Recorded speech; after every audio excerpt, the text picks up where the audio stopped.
नाज़रीन, शिकारपुर मां अवां सां अहम ख़बर शेयर कंदा हलूं त सोशल मीडिया ते सहाफ़ती कम कंदड़ ज़िले शिकारपुर जे सोशल मीडिया एक्टिविस्ट जो यूनियन साज़ी जे हवाले सां एक अहम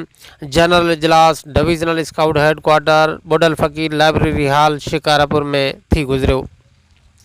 इजलास में शिकारपुर न्यूज़ जे CEO वसीम संजराणी, सचाई न्यूज़ जे CEO commando Panwar, Sindhri news जे CEO रहीम लाड़क, आवाज़ मेरान न्यूज़ जे CEO Zakhmi Rasheed Mahar, CN news जे CEO Anwar Ali Panwar, Geo news Rustam जे मोहम्मद अली सेठार, जीजल मुंजी सिंध जे CEO Mohammad Ashraf Bhutto,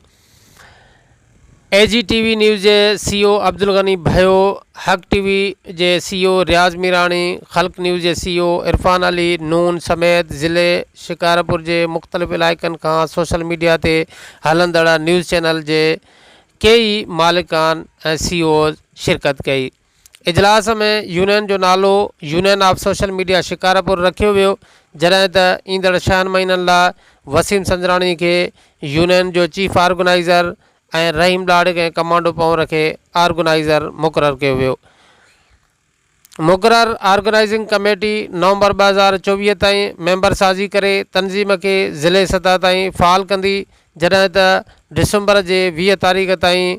organising committee ज़िला सतह जो हिकु वॾो इजलास जनरल इजलास कोठाईंदी, जंहिंमें 2025 लाइ यूनियन जी नई बॉडी ठाही वेंदी। जी नाज़रीन, अव्हां खे ॿुधाईंदा हलूं त ज़िले शिकारपुर जे सहाफ़ती हवाले सां सोशल एक्टिविस्ट जो हिकिड़ो जनरल इजलास बुडल फ़कीर लाइब्रेरी हॉल में थी गुज़रियो, जंहिंमें अहम फ़ैसिला कया विया। यूनियन जो नालो union of social media Shikarpur रखियो वियो। आख़िर में शरीक दोस्तनि खे शानदार लंच पेश करण खां पोइ दुआए ख़ैर पिणु घुरी वई।